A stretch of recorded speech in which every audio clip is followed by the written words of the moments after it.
चार पदार्थ महासिद कामतेन पारजात हर हर रुख नानक शरण गए सुख सागर जन्म मरण फिर गर्भ ना सुख। वाहिगुरु जी का खालसा वाहिगुरु जी की फतेह। সুপ্রভাত সবাইকে। আশা করি আপনারা সবাই ভালো আছেন, সুস্থ আছেন। শুভ সন্ধ্যা আর একটা নতুন ভিডিওতে আপনাদের সবাইকে স্বাগত। আসলে এটা নতুন ভিডিও না, এটা কিছুদিন আগে করা ভিডিও, যেটা পুরোটাই মা শ্যুট করেছে। কিন্তু কিছু কারণে মা ভয়েস দিতে পারছে না, তার জন্য আমি মার হয়ে সেই ভিডিওটায় ভয়েস দিচ্ছি। এটা সেদিনই ছিল যেদিন আমাদের চ্যানেলটার মনিটাইজেশন হয়েছিল। তো মা সেই খুশিতে ভোর 5:30টায় উঠে ভিডিও করতে শুরু করে দিয়েছিল। প্রচণ্ড একটা জোশ চেপে গেছিলো যে চ্যানেল মনিটাইজেশন হয়ে গেছে, তো এবার ভিডিও করতেই হবে। আসলে একটা মোটিভেশন পাওয়া গেছে। এমনিতে এই ফিল্ডে যারা আছেন বা যারা অনেক বড় ক্রিয়েটার, তারাও এই ফেজটার মধ্যে দিয়ে গেছেন। এখানে মোটিভেশন পাওয়ার মতো কেউ থাকে না। মোটিভেটার আপনাকে কেউ ইন্সপায়ার বা কেউ পুশ কেউ করবে না, সবাই আপনাকে নিচেই নামানোর চেষ্টা করবে। তার জন্য এরকম মাঝে মধ্যে একটা খুশির খবর পেলে অবশ্যই আমরা নিজেরাও মোটিভেট হই প্রচণ্ডভাবে। তো এটাই মার পক্ষে প্রচণ্ড বুস্টার হিসেবে কাজ করেছে এই নিউজটা। মা তো খুবই খুশি হয়ে গেছে, শুধু মা না, আমাদের পরিবারের সবাই খুব খুশি হয়েছে।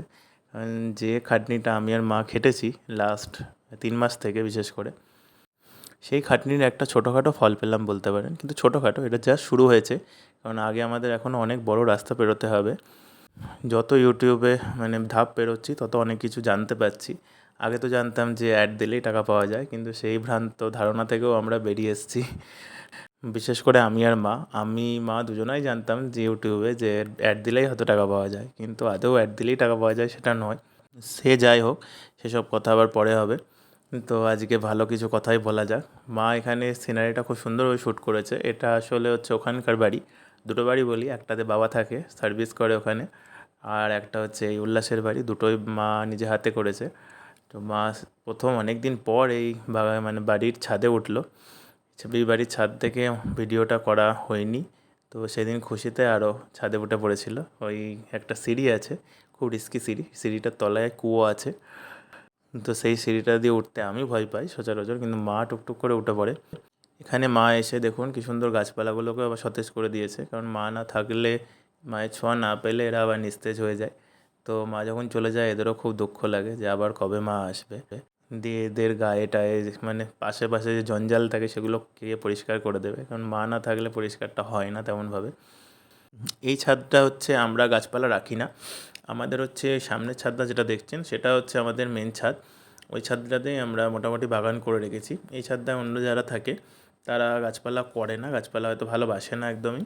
তো এই ছাদটা পুরোপুরি ফাঁকাই থাকে। আর এখানে সামনে একটা বাড়িতে মন্দির আছে। তো বাড়িটায় মন্দির থাকার দরুন ওখানে প্রচুর পায়রা আসে, হয়তো ওরা খাবারও দিয়ে দেয় কিছু, তার জন্য এত এত পায়রা আসে। আসলে উখড়া ভাবতে অনেকে ভাববে শুধু কয়লাখনি অঞ্চল, ওখানে কোনো পাখি টাখি দেখতে পাওয়া যায় না, কিন্তু ওখানে আপনি প্রচুর পায়রা দেখতে পাবেন। মাঝে মধ্যে পাখির আওয়াজও শুনতে পাবেন, সেটাও মা যখন ভোরে ওঠে তখন পাখির আওয়াজটা শোনা যায়। তখন মনে হয় না, শুধু উল্লাসেই না, উখড়াতেও অনেক ভালো ভালো পাখি আছে। কিন্তু তার মধ্যে পায়রা আর কাকের সংখ্যাটাই বেশি, ম্যাক্সিমাম হচ্ছে পায়রা। তো পায়রার ডাকও খুব শুনতে ভালো লাগে। পায়রা উড়ে যাওয়াটা, পায়রা আসা, এগুলো দেখতে খুবই সুন্দর লাগে। আমাদের বাড়ির ভেতরেই তো পায়রাতে বাসা করে অনেক সময়। ওরা বেশ ফ্রিভাবে থাকে এখানে, কারণ অন্য কোনো পাখি টাখি নেই, তো ওরাই নিজেদের রাজত্ব মনে করে উখড়াটাকে। সকালটা ক্যাপচার করতে পারলে খুব সুন্দর, নিজের একটা খুব ভালো লাগে। সকালে বিশেষ করে উঠতে পারলে, সকালে উঠতে পারলে একটা নিজের মনের একটা প্রোডাক্টিভ দিন শুরু করছি এরকম একটা লাগে। কারণ অনেকটা টাইম পাওয়া যায় সকালে উঠলে। আর এখানে বাবা রেডি হয়ে যাচ্ছে। বাবাও খুব তাড়াতাড়ি উঠে পড়ে, ম্যাক্সিমাম হচ্ছে খুব জোর 7টা। তার বেশিক্ষণ বাবা বিছানায় শুয়ে থাকতেও পারবে না। সে যতই যদি ডিউটি থাকুক আর না থাকুক, সে উঠে টুকটাক করে গোছানো জিনিসগুলোকেই আবার দুবার করে গোছাবে, দিয়ে রান্নাঘরে ঢুকবে, এদিক ওদিক করবে, এই ওই করবে, দিয়ে সবারই ঘুমটাই ভাঙিয়ে দেবে। তো মোটামুটি বাবা যখন থাকে তখন ম্যাক্সিমাম 7:30, তার বেশি কেউই ঘুমোতে পারি না। মা যদিও ঘুমোয়, মার সে কোনো ফারাক পড়ে না। সে তুমি সব বাসন ফেলে দাও, সে কোনো আওয়াজেও মা উঠবে না, মা মরার মতো পড়েই থাকবে। কিন্তু আমি বাবার পায়ের আওয়াজ পেলেও আমি সঙ্গে সঙ্গে উঠে পড়ি, সে 6টা হোক 6:30 হোক, আমি বিছানায় থাকতে পারি না। আর এই ঘড়িটা মা বারবার দেখাচ্ছে। এই ঘড়িটাকে বেশ মানে ভালো একটা প্রথমে আইডিয়া পেয়েছিলাম যে ছবি দিয়ে ঘড়ি বানাবো। তো সেই মতো আমি একটা ছবি দিয়ে ঘড়িটা বানিয়ে দিয়েছিলাম। এই ছবিটাও তোলা হয়েছিল হচ্ছে আমরা যখন একটা মুভি দেখতে গিয়েছিলাম সেই টাইমটা। এই উখড়াতে না প্রচুর রাস্তায় গরু টরু দেখা যায়। গরুটা প্রচুর উল্লাসে যেটা দেখা যায় না একদমই, সেটা উখড়াতে দেখা যায়। কারণ এরা গরুগুলো ওপেন ঘুরে বেড়ায়, মানে বাজারের মধ্যে ওপেন ঘুরে বেড়ায়, কিন্তু কেউ কিছু বলে না। ওরা বাজার খায়, বাজার থেকে এই নেয় ওই নেয়, যেখানে সেখানে পটি করে রাখে, মানে মানে পুরো একদম মানে যেখানে সেখানে ঘুরে বেড়ায়। আসলে উখড়া এমন একটা জায়গা যেখানে হনুমান গরু এদেরকে খুব মানে পূজিত করা হয়, এদেরকে খুব শুভ মানা হয়। তো ওদেরকে কোনো কিছু করা হয় না, ওরা বেশ আরামসে নিজেদের মতো ঘুরতে থাকে। আর বাবা হচ্ছে তো একটা শুধু মানে নিজের ব্যাগ নেয় না, তার সাথে আরেকটা ব্যাগও নেয়, যেটা হচ্ছে জামা কাপড় আয়রন করে দেওয়া। বাবা আমাদের হচ্ছে মিস্টার পারফেকশনিস্ট বলি। ও নিজেই বলে আমি আমার মতো পারফেক্ট কেউই হয় না, আমাদের বলতে হয় না, ও নিজের সুনাম নিজেই পেটায়। সেটা আপনারা পরে একদিন পরে শুনেছেন হয়তো। এরম মানুষ খুবই কম দেখবেন, মানে মিউজিয়ামে রাখার মতো। বাবা আমাদের হচ্ছে মিস্টার পারফেকশনিস্ট। যেমন সিনেমাতে আমির খান আছে মিস্টার পারফেকশনিস্ট, সেমনি হচ্ছে আমাদের লাইফে বাবা।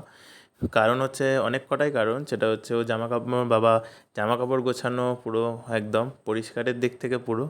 আর তারপরে হচ্ছে জিনিসপত্র মনে রাখার দিক থেকে কোনটা কখন ঘটেছিল, কোনটা কোন দিনে ঘটেছিল, সেটা আমি, মা, বাবুই, রিহান কেউ মনে রাখতে পারে না। তো সেটা বাবা খুব ভালো করে মনে রাখে, সেটা আমাদের মনে করিয়ে দেয়। তো এক্ষেত্রে বাবা একদম আমাদের বাবাই একমাত্র ভরসা, যে কোন দিন কোনটা কী হয়েছিল, কোন দিন কোনটা কী কিনেছিলাম, সেগুলো মনে রাখার জন্য। সেগুলো বাবাকে খাতায় লিখতেও হয় না, বাবার দিমাগেই সব কিছু ওটা সেটেল করে যায়। আর এখানে এই দুজন খেলতে শুরু করে দিয়েছে বাবা যাওয়ার পরেই। এরা একটু ফ্রি পায় জায়গাটা, তো দুজনে মিলে পুরো একদম খেলতে থাকে। কারণ আমাদের এই বাড়ির লনটা তো অনেকটা বড়, চারিদিক খোলামেলা। তো এরা দৌড়তে খেলতে খুব ভালো পারে। আসলে ওপরে আমাদের ঘরে এলে এরা বাঁধন ছাড়া হয়ে যায়, মাকে একদমই ভয় পায় না, আর মাও কিছু ওদের কোনো বারণ করে না। কারণ মা খুব বাচ্চাদের ভালোবাসে, ওদের খেলা দেখতে ভালোবাসে। ওদের আরও বলে যে তোরা খেল, আরও বাইরে বেরিয়ে খেল, এইরকম কর, এই কর ওই কর, এইসব বলে মা খুব। তা আমি সেটাই দেখছি, ওরাও খেলছে আর মা পেছন পেছন ছুটছে ক্যামেরাটা নিয়ে। তো মাকেও রীতিমতো ছুটতে হয়েছে ওদের পেছন পেছন, যে ওদের খেলাটা মানে ক্যামেরায় ধরার জন্য। এরা দুজন হচ্ছে প্রচণ্ড, মানে কি বলবো, মানে বসে না দাঁড়ায় না, সারা দিন দৌড়ে বেড়ায়। মা আসলে বাচ্চাদের সঙ্গে যখন খেলে বা কোনো কিছু করে বাচ্চার মতনই হয়ে যায়। সে অন্য কেউ হোক, মার সাথে যদি কেউ ডান্সও করে বা কেউ গানও করে, সেটাও মাও তার সাথে সাথে গান করে ডান্স করে। তার জন্য বাচ্চারা মাকে খুব ভালোবাসে। মার সঙ্গে মানে একটা কি বলবো, একটা কানেকশান হয়ে যায় বাচ্চাদের খুব ভালোভাবে। তো উখড়াতে এবার মারা যখন গিয়েছিল তখন ওয়েদারটা ভালোই ছিল, বৃষ্টি হয়েছে, মাঝে মধ্যেই বৃষ্টি হয়েছে। মারা ছিল 10 দিন 11 দিন মতো, তার মধ্যে 3-4 দিনই বৃষ্টি হয়েছে।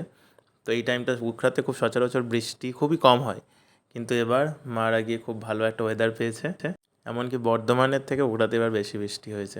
মা আসলে এত ভিডিও করে রেখেছে না, যেদিন থেকে উখড়ায় গেছে ট্রেন থেকে ওটা থেকে শুরু করে পুরো একদম আসা অবধি মার ফোনটা পুরো একদম লোড হয়ে গেছে ভিডিওতে। তো সেই ভিডিওগুলো ছাড়া হচ্ছিল না কোনোভাবে। তো সেগুলো এখন এই মা এখন বর্ধমানে চলে এসছে, তখন এসে শান্তি করে সেগুলো ছাড়া হচ্ছে।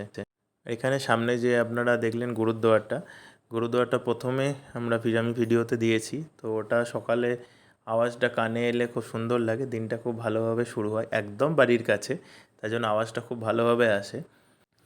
আর এখানে মা একটু বেরিয়েছিল, মায়ের হচ্ছে পায়ে একটু প্রবলেম হয়েছে, মা কুড়িয়ে কুড়িয়ে হাঁটছে, পায়ের এক্সরে করাতে বলেছে ডাক্তারে। তো তার জন্য মা এক্সরে করাতে গিয়েছিলো। এক্সরে করাতে গিয়েও মা ভিডিও করেছে, যেটা তো কোনো দিনও মা স্বপ্নেও ভাবেনি যে বাইরে বেরিয়েও মা ভিডিও করবে। তো সেটা থেকে মা মুক্ত হয়ে গেছে, মার আর কোনো লজ্জা নেই। আর মা এক্সরে করাতে করাতে মানে চারপাশটা যতটা পারছে মা দেখিয়ে দিচ্ছে। উখড়াতে মোটামুটি এখানে গাছপালা তো বেশি নেই, কিন্তু বাড়ি আছে এখানে, একটা এখানে অনেক জমিদার বাড়ি আছে, গোপাল বাড়ি আছে অনেক, মানে এখানে খুব মানে ফেমাস হচ্ছে ঝুলন উৎসব। তো সেগুলোও আপনাদের আস্তে আস্তে সব দেখানো হবে। তো মা কিছুটা দেখাচ্ছে আশেপাশে যেতে যেতে। আসলে মার তো এখানে অনেক বছর থেকেছে, মার এখানে নখে দর্পণে পুরো হয়ে গেছে কোন জায়গাটায় কী আছে। আর যেহেতু মা প্রকৃতিকে বেশি ভালোবাসে, তো বাবা যতটা না জানে গলি মা কিন্তু সব অলিগলি জানে। বাবা বেশিরভাগ অলিগলি হয়তো জানে না, যেটা মা হয়তো নাম বললো এমন, সেটা বাবা হয়তো বললো কোথায় আছে, উখড়াতে নেই। তো এরকমও হয়, বাবা উখড়ার ছেলে হয়েও সেটা জানে না, কিন্তু মা সেটা জেনে গেছে। এ ক বছরেই অলিগলি সব জায়গায় ঘুরে শুধুমাত্র মানে উখড়াতে না, উল্লাসেও বর্ধমানেও সব জেনে গেছে ভর্তি করে। মা যখন আগে এখানে থাকতো তখন একা একা বেরোতে বা এরকম বেরোতো না, ক্যামেরা হাতে নিয়ে বেরোনো তো স্বপ্নেও ভাবতে পারতো না। মার গুটিগত এখানে বেস্ট ফ্রেন্ড বা বান্ধবী আছে, তাদের সঙ্গেই মা বেরোতো, এখনও তারা আছে, কিন্তু তারা অনেক সময় ক্যামেরা দেখলে পালিয়ে যায়। তারা মার ভিডিওতে আসতে চায় না, বলে আসবো আসবো আসবো করে। মা খুব উৎসুক তাদের ক্যামেরায় আনার জন্য। মা সবাইকে বলে বেড়ায় যে চলে আয়, ক্যামেরায় চলে আয়, আমাদের ইউটিউব চ্যানেল আছে। আমার যেই মানে পাবলিক ইউটিউব চ্যানেল আছে বা ক্যামেরা হাতে দেখে না, তখনই ঘাবড়ে যায়। তো তার জন্য আর আসতে চায় না, ভাবে হয়তো কী না কী করছে, যদি আমার ছবি চলে আসে তাহলে হয়তো আমি পুরো শেষ। এরকম একটা ভাবনা মানুষের মনে এখনও আছে হাতে ফোন দেখলে, বিশেষ করে এইসব এরিয়াতে। কলকাতা বা মফস্বল এরিয়ায় ওই দিকে হয়তো নেই, কিন্তু আমাদের এদিকে প্রচুর আছে।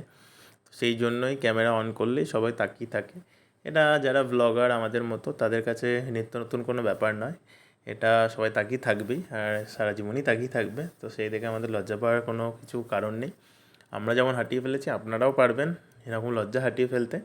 আর তেমন তো কোনো খারাপ কিছু করছেন ডেইলি ব্লগ, মানে যেটা মানুষ আমি দেখতে এসেছি পছন্দ করে বলেই করছেন। এই এমন নয় আচ্ছা মানুষ ডেইলি সেন্টারটার ব্লগ দেখতে পুরো পছন্দ নামটা করে কি? না, যেহেতু করে তার জন্যই আমরা ডেইলি ব্লগটা পছন্দ করছি। আমি আমার পায়ের এক্সরেটা করতে এসেছি উকরাডি।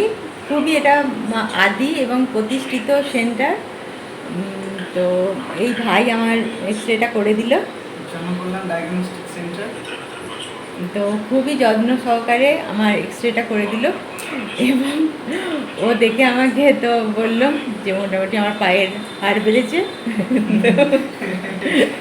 সেইটা সেটা নিয়েই আমার সঙ্গে ওর ভাই আমাকে অনেক ভালোভাবে আমার পায়ের যে হাড় বাড়া প্রবলেমটা ওটা ভালো করে দেখে ঠিক করে দেখে বললো এখন আমাকে ডাক্তারি ট্রিটমেন্টে কিছুদিন থাকতে হবে, তবে আমি ভিডিও দেওয়া কিছু স্টপ করবো না, ভিডিও দেওয়া চালিয়ে যাব। এবং গাছপালা তো আমার প্রাণ, ওটা তো থাকবেই। আর ও আমাকে হিম্মত দিল যে না গাছপালা আমি করতে পারবো, আর একটু ব্যায়াম করতে বললো। আর ওটা আমি করি, ওটা আমার ব্লকে দেখতে পাই আমি ব্যায়াম করি, তবে পায়ের ব্যায়ামটা অতটা হয়তো আমি করে উঠি না।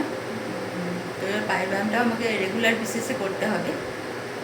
সেন্টার খুবই ভালো, আমি এসে খুবই আমার ভালো লাগলো। সেন্টারে সব রকম ফেসিলিটি আছে, আর আমার বাড়িতে গিয়েও আমার ব্লাডটা নিয়ে আসবে। আগেও আমার নিয়ে এসেছিল,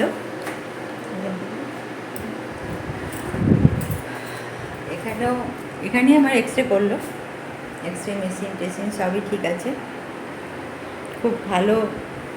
এই সেন্টারটা তো অনেক দিনের প্রতিষ্ঠিত সেন্টার, আমি আগেও করে গেছি। তো চলুন দেখতে থাকুন, সঙ্গে থাকুন। তো এখানে মা তারপরে রাত্রে একটু বেরিয়েছিল। এখানে প্রচুর বড় বাজার, আমাদের মানে বাড়িটা তো একদম বাজারের সামনে, তো সবজিতে ভরপুর, মানে জানলা থেকেই সবজি দেখা যায়। তো মা, লালি টালি মানে সবাই একটু বেরিয়েছিল, ওরা যে সবজি টবজি কিনে ফেরার সময় তখন আইসক্রিম খেয়ে তারপরে একটু ফিরেছিল। আসলে উখরারি বাজারে এত আওয়াজ, মা তখন ওখানে ভয়েস দিয়েছিল, কিন্তু আমি দেখলাম এত আওয়াজ হচ্ছে, চারপাশের এত আওয়াজ হচ্ছে যে কিছু শোনা যাচ্ছে না। এটা তো আর উল্লাস বা বর্ধমান নয়, আসলে এত আওয়াজ, বর্ধমান উল্লাসে এমনি আওয়াজ মানে বাজারের মধ্যে হলে শোনা যায়, কিন্তু ওখরার আওয়াজটা পুরো আলাদা। এখানে মানে গরু থেকে শুরু করে বিভিন্ন লোকের আওয়াজ থেকে শুরু করে গাড়ির আওয়াজ অনেকটা বেশি। তো সেখানে ভয়েস দেওয়াটাই বেশি ভালো, ডাইরেক্ট কথা বললে কেউই আপনারা শুনতে পারবেন আর খুবই কানে লাগে, বিচ্ছিরি হবে। এখানে এটা আমাদের হচ্ছে নিত্য নতুনের দোকান, নিত্য দৈনন্দিন যা জিনিসপত্র এখানে কিনি তো এই দোকান থেকে নিয়ে যাই। এখানে আমি বাবার নাম করি তাহলে জিনিসপত্র আমাদের দিয়ে দেয়, তো এখানে একটা বাবার নাম আছে এখানে। তো এখানেই যে দোকানটায় এলো মা, সেখান থেকে কিছু আইসক্রিম নিয়ে গেল, দিয়ে বাবার জন্য নিয়ে গেল, রিয়ানের জন্য নিয়ে গেল, মাও খায়। আর আমাদের বাবা হচ্ছে খাওয়া পাগল, এখনও বাচ্চার মতো আইসক্রিম খায় প্রচুর, মিষ্টি খায়, কিন্তু বন্ধ করেছে, যখন আমরা যাই তখনই খায়। নিজে হাতে নিজে কোনো দিন আইসক্রিম কিনে বাড়িতে ঢোকে না, যখন কেউ থাকে তখনই আইসক্রিম কিনে ঢোকে। তো তাও মা বাবার জন্য আইসক্রিম কিনে নিয়ে গেল, যে জানে যে বাবার মিষ্টি খাওয়াটা অত ভালো নয়, তাও মা আইসক্রিমটা কিনে নিয়ে গিয়েছিল।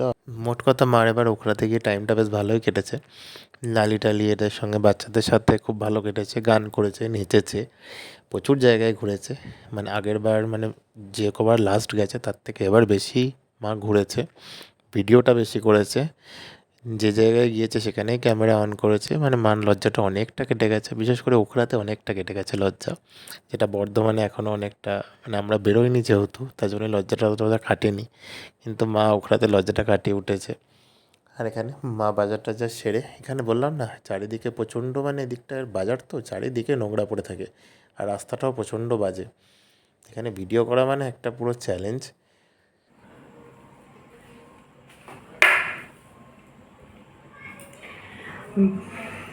ভালো থাকবেন, সুস্থ থাকবেন। আর ভিডিওটার মধ্যে যদি কিছু ভালো লেগে থাকে তাহলে একটা লাইক করে পাশে থাকবেন। আর নতুন বন্ধু হলে সাবস্ক্রাইব করে একটু মনে জোর দেবেন। তো ভিডিওটা আমি এখানেই শেষ করছি। নমস্কার।